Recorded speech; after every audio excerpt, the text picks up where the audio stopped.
6:30. Anong oras yan?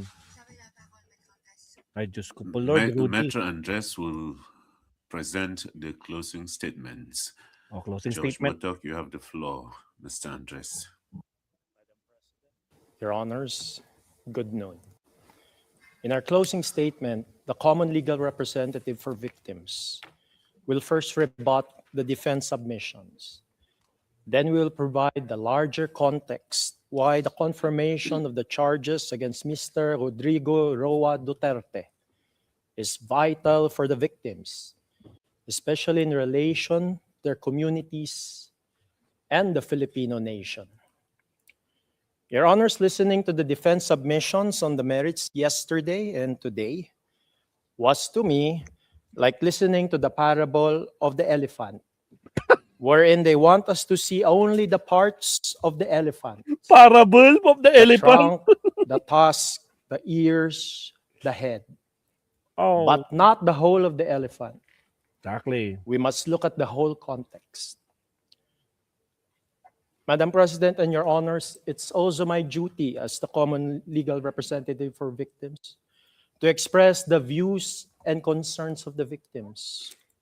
As they're watching these proceedings, they have stated, and when they heard the defense effectively submitting that the chamber should ignore the systematicity and the widespread nature of the attack, it's like their murdered loved ones are being murdered again.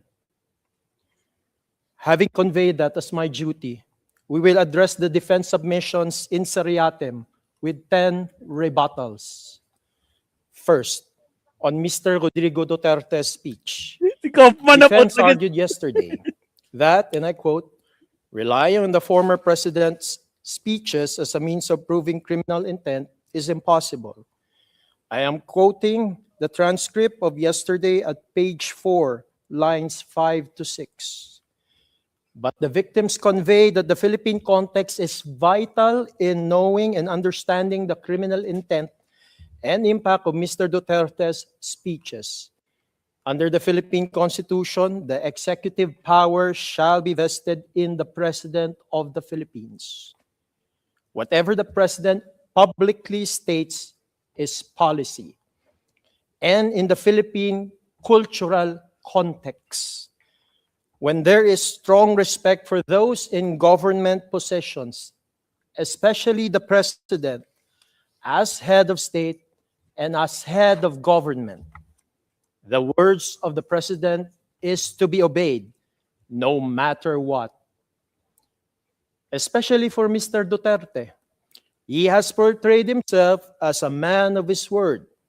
The defense even emphasized, and the prosecution also referred to this last Monday, that, and I quote the defense, for President Rudy, his word was his word, and the people knew it.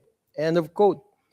And that's the transcript of Monday, page 30, lines 18 to 19. The defense even stated that, and I quote, Rodrigo Duterte was and will always remain a unique phenomenon. End of quote. Referring to the transcript last Monday at page 30, line 14. Mr. Duterte was and is indeed a unique phenomenon in the public and vulgar way in which he uses words to dehumanize the victims of his anti-drug campaign, to excuse their murder, to shape the Filipino psyche to his murderous rhetoric, and to predispose the government agencies under his presidency to follow his words as presidential policy and as orders. And the records show that every time Mr. Duterte exhorts the killing, the murders of alleged drug users, people are murdered all over the Philippines.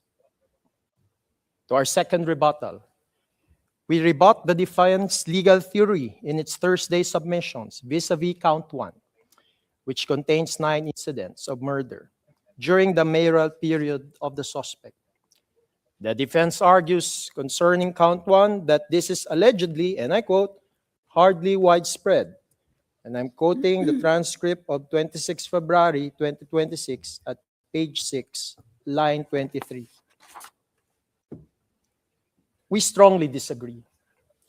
Widespread refers to the scale of the attack. Courts and commentators interpret it through several indicators, such as the large number of victims, the killings, the deportations, rapes, or other acts affecting many people. Geographical spread, wherein the violence occurs across multiple towns, regions, or a broad area. The long duration, the sustained attacks over time rather than isolated incidents. The mass impact on the civilian population. The attack affects the population as a whole, not just a few individuals.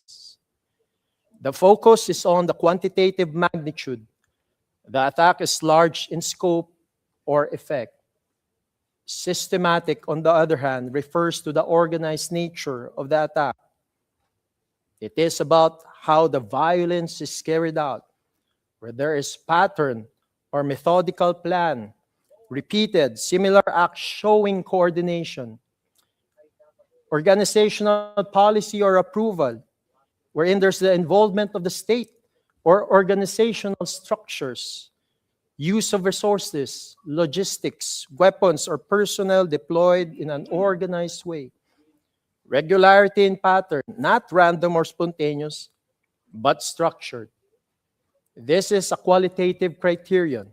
The attack is carried out according to a plan, policy, or organized pattern. In the Nataganda case, the trial chamber has held in 2019 that, and I quote, the assessment of whether the attack is widespread is neither exclusively quantitative nor geographical, but must be carried out on the basis of all the relevant facts of the case. End of quote. In fact, in Nataganda, the trial chamber once again emphasized that, and I quote, the term systematic reflects the organized nature of the acts of violence and the improbability of their random occurrence. It refers to the existence of patterns of crimes evidenced by non-accidental repetition of similar conduct on a regular basis. End of quote. In reviewing the evidence in the record of this case, the only reasonable conclusion is that the attack against the specific group within the civilian population, individuals perceived as linked to drug crimes, was widespread and systematic. Contrary to the statistics shown by the defense, there is ample evidence about the high number of murders in this case. Third, on the death rate. Based on the 2019 trial chamber judgment on Nataganda, there is no requisite death rate in order to prove crimes against humanity for murder. Fourth, we rebut the defense legal theory in its Thursday submissions, which refer to the chapeau elements of Article 7 of the statute. The defense argues, inter alia, that allegedly, and I quote, this policy did not and could not constitute an attack directed against a clearly definable civilian population. Shout out End and of time. quote. And I'm referring to the transcript of yesterday at page 10, lines 16 to 17. We disagree. Since the chapeau elements of Article 7 of the statute provides for, and I quote, widespread or systematic attack directed against any civilian population. End of quote. As the element of crimes provide, and I quote, attack directed against a civilian population in this context, elements is understood to mean a course of conduct involving the multiple commission of acts referred to in Article 7, Paragraph 1 of the statute against any civilian population, pursuant to or in furtherance of a state or organizational policy to commit such attack. End of quote. It is also essential to note that on the targeting of a specific category of civilian population, the pretrial chamber has held in the situation in the Republic of Kenya that, and I quote, the chamber takes into account the information relevant to the status of the victims, their ethnic or political affiliation, as well as the methods used during the attacks. End of quote.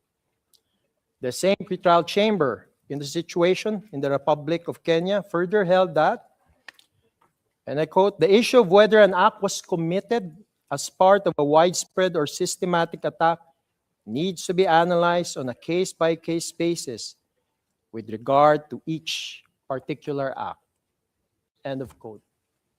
Applying this legal principle to the case at hand, we have argued that the evidence on the record unequivocally shows individuals targeted by Mr. Duterte's anti-drug campaign overwhelmingly came from impoverished communities where social mobility is limited and opportunities are scarce. The same type of people in the same type of communities using the same modus operandi were targeted by Mr. Duterte's anti-drug campaign. People from the vulnerable communities, the poor and marginalized, especially in urban, informal settlements marked by high levels of poverty. Thus, we have shown last Tuesday, Your Honors, that Mr. Duterte's anti-drug campaign was really a war against the poor. Consequently, the document containing the charges was not, and I quote, muddled, end of quote, as argued by the defense in the transcript of yesterday at page 8, line 8. Rather, consistent with the chapeau element under Article 7 of the statute, the DCC in paragraph 17 refers to the, and I quote, widespread and systematic attack against the civilian population in the Philippines, end of quote, referring to paragraph 17 in the DCC. While the DCC in paragraph 20 specifies that this attack was against, and I quote, alleged criminals in the Philippines who were perceived or alleged to be involved in drug-related, including production, sale, and use, and other crimes such as theft and murder, end of quote, referring to paragraph 20 of the DCC. The latter, in paragraph 20, is merely a subset of the former in paragraph 17 of the DCC. Again, this framing in paragraph 20 of the DCC is synonymous with the framing in the situation in the Republic of Kenya, wherein police violence targeted perceived gang members.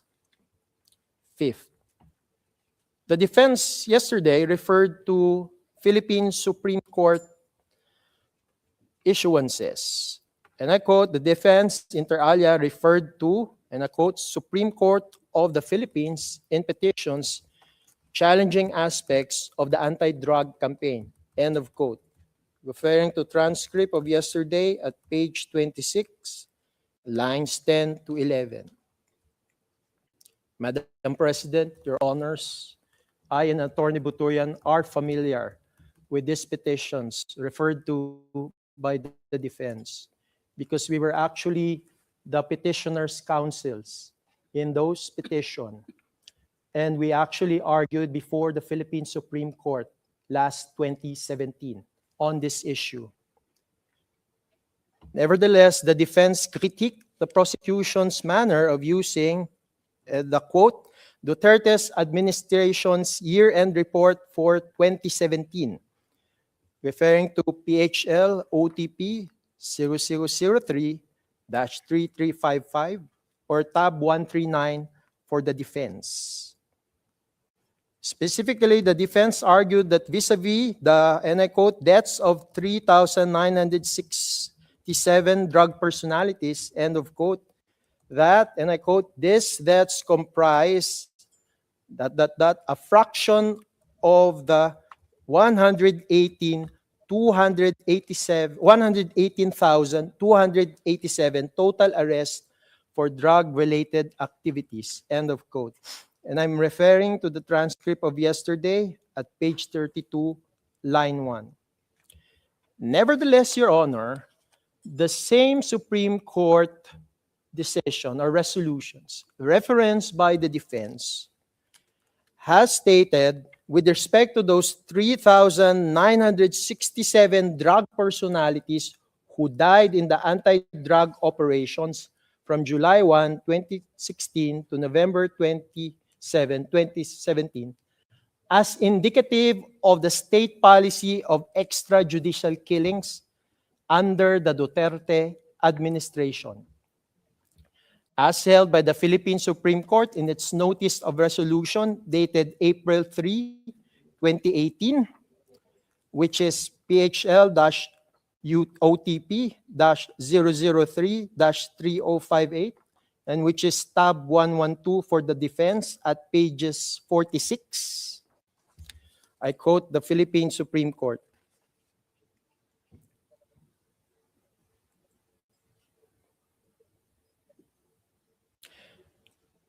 Aside from the OSG's submissions in the present cases, we take judicial notice of the Duterte administration's 2017 year-end report, where deaths in cases related to illegal drugs and the internal cleansing conducted within the Philippine National Police are touted as accomplishments. And Your Honor, the next sentence is emphasized in the original resolution. The government's inclusion of these deaths among its other accomplishments may lead to the inference that these are state-sponsored killings. Akoy. In the section Fighting Illegal Drugs and subsection Real Numbers, we find the following figures. And Your Honor, I will just quote the one that was in emphasis in the resolution. 3,967 drug personalities who died in anti-drug operations from July 1, 2016 to November 27, 2017. As well as 16,355 homicide cases under investigation from July 1, 2016 to September 27, 2017. 6. The defense referenced, again, the same Philippine Supreme Court resolution. But that same resolution held that nothing else to substantiate the OSG's claim of legitimate police operations. And I quote that specific portion in the Philippine Supreme Court's notice of resolution dated April 3, 2018, which is tab 112 for the defense at page 47. The Supreme Court held that, and I quote, apart from these numbers and their bare allegations, there is nothing else to substantiate the OSG's claim of legitimate police operations. The lack of any submission of the required information and documents leads this court to believe that there is no basis to the OSG's claim. It is Hornbook doctrine that bare allegations unsubstantiated by evidence are not equivalent to proof, i.e., mere allegations are not evidence. End of quote. 7th, Your Honor. Again, in reference to the same Supreme Court resolution referenced by the defense, the Supreme Court also held there that the PNP cannot claim presumption of regularity on deaths occurring during police operations. Your Honor, I will quote that specific portion of the notice of resolution dated April 3, 2018, which is tab 112 for the defense at pages 47 to 48. the Supreme Court held, and I quote, "The PNP cannot claim the presumption of regularity in official functions because deaths are not supposed to occur during any of their operations. The presumption of regularity in the performance of official duty must be seen in the context of an existing rule of law or statute authorizing the performance of an act or duty or prescribing a procedure in the performance thereof. The presumption also cannot prevail over positive averments concerning violation of the constitutional rights of the accused." And Your Honor, in the next paragraph, all of it is being emphasized in the original. And I quote the emphasized portions. The Duterte administration's 2017 year-end report states that there were 3,967 drug personalities who died in anti-drug operations from July 1, 2016 to November 27, 2017, and 16,355 homicide cases under investigation from July 1, 2016 to September 27, 2017. This is a total of 20,322 deaths during the Duterte administration's anti-drug war from July 1, 2016 to November 2017, or an average of 39.46 deaths every day. This court wants to know why so many deaths happened, as expressly reported under the section Fighting Illegal Drugs of the Duterte administration's 2017 year-end report. Next, Your Honor. The Philippine Constitution provides for the right of life in Article 3. Therefore, because of that right to life, there is actually no presumption of regularity if a person is killed during a police operation. And actually, the presumption is reversed. It's actually the onus probandi on the police to prove that his or her actions were within the lawful requisites of self-defense. In fact, Rule 15.4 of the 2013 revised PNP operational procedures mandates the proprio motu investigations if death occurs during a police operation. However, Your Honors, despite the at least 3,967 deaths under anti-drug operations, there was no proprio motu investigations for all of these deaths. 8, Your Honor. The defense yesterday referred to the Philippine National Police Operational Procedural Manual issued in 2021. But the same was irrelevant and a non sequitur with respect to how the PNP construed and applied the word neutralize under CMC 16-2016 from July 1, 2016 until March 16, 2019, which is within the temporal jurisdiction of the court. The defense recognizes that the same Philippine National Police Operation Procedural Manual was published in 2021, specifically in September 2021. And it was already after the temporal jurisdiction of this court. Hence, it's irrelevant with respect to this case. 9th, the defense asserted that purportedly the Duterte's administration is, and I quote, intolerant for rotten apple police officers, end of quote. That's in the transcript of yesterday at page 32, line 20 to 21. This is not true, Your Honors.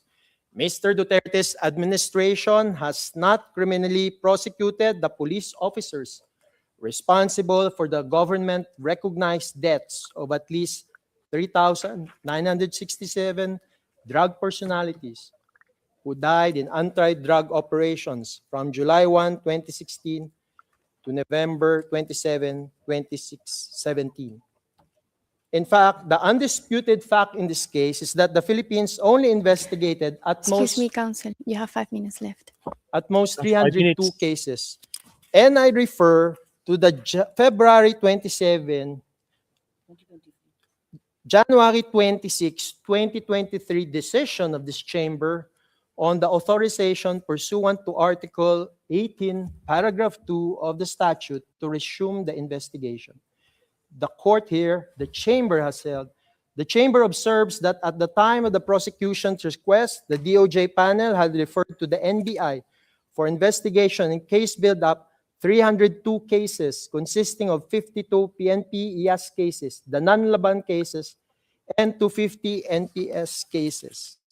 And in paragraph 39, from the information before the chamber, it therefore appears that the DOJ panel review does not amount to relevant investigations within the meaning of Articles 17 and 18 of the statute.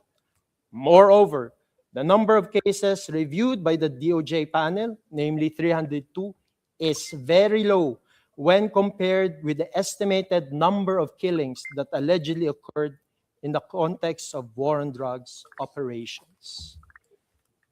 Res ipsa loquitur. Mr. Duterte's administration has not criminally prosecuted the police officers responsible for these deaths. Last, Your Honor. The defense erred when it conflated Ms. Paulina Macida's statement that Rodrigo Duterte failed to prevent or punish with the theory that the prosecution has not charged command responsibility under Article 28. Ms. Macida's comment on the fact that Mr. Duterte did not take steps to investigate and prosecute was pronounced in the context of her submissions on the fact that encouragement of killings through public statements by Mr. Duterte sent a clear message that those responsible need not fear accountability and can act with impunity. Said comment cannot be extrapolated from that context, as the defense did yesterday. We do not suggest that Mr. Duterte should be liable under Article 28 of the statute.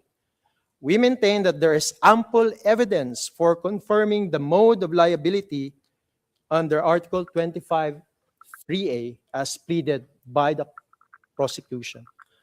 Also, we want to emphasize, Your Honors, that there were indeed children murdered systematically under the charges that are being held against Mr. Duterte, Your Honor.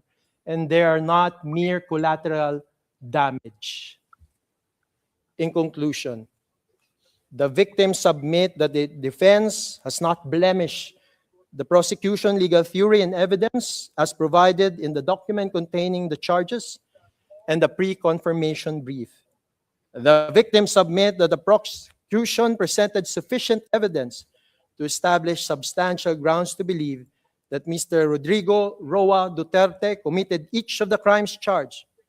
Consequently, all charges should be confirmed, and Mr. Rodrigo Roa Duterte committed to trial. Lastly, Your Honor. Your Honor, the victims want these charges to be confirmed because they want to be reintegrated to their communities, because they are still in the shadows of fake news, of fear, and of threats Putragis! from Mr. Duterte's supporters. Hence, it's important, Your Honor, that all of these charges be confirmed against Mr. Duterte so that the victims of these crimes will be taken out of the shadow of darkness into the light of truth and justice. Because in the end, Your Honors, the victims, they're also created in the image of God, and they also believe that the God of the universe is the God of justice. Correct. Madam President, Your Honors, thank you for your kind attention. Ang This linaw, ends sapul na the sapul. presentation, the closing statement of the common legal representative for victims. May it please the chamber. Clap, clap, clap, mga kabsat. Clap, clap, Judge clap. Mantok.